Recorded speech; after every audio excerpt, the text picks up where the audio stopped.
ಸಂವಿಧಾನಕ್ಕೆ ನೀನೆ ಶಿಲ್ಪಿಯು ದಾರಿದೀಪವು ನೀನೆ ಕಲಿಸಿಕೊಟ್ಟೆ ಸಮಾನತೆಯನು ಏಕತೆಯನು ರಾಷ್ಟ್ರ ಸಂವಿಧಾನಕ್ಕೆ ನೀನೆ ಶಿಲ್ಪಿಯು ನೀನೆ ಕಲಿಸಿಕೊಟ್ಟೆ ಸಮಾನತೆಯನು ನಿನ್ನ ಲೇಖನಿಯ ಬರಹ ದೇಶ ಖರ್ಚನೆ ಒಂದು ಮಾತು ಕೂಡ ಭೀಮ ಗರ್ಜನೆ ನಾಯಕ ನೀನು ಭೀಮರ ಮಹಾನಾಯಕ ನೀನು ಭೀಮರ ನಾಯಕ ನೀನು ಭೀಮರ ಮಹಾನಾಯಕ ನೀನು ಭೀಮರ ನೊಂದ ಜನರಿಗೆ ನೀ ದೇವರೋ ಜಗ ಹೇಳಿದೆ ಜೈ ಭೀಮರ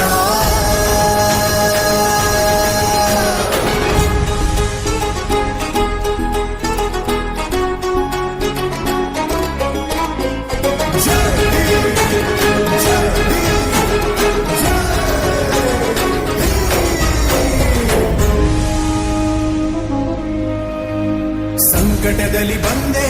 ಆಗಿ ಆಧಾರ ನಿನ್ನಿಂದ ಅಸಮಾನತೆ ಈಗ ದೂರ ಸಂಕಟದಲ್ಲಿ ಬಂದೆ ಆಗಿ ಆಧಾರ ನಿನ್ನಿಂದ ಅಸಮಾನತೆ ಈಗ ದೂರ ನೀ ತೋರಿದ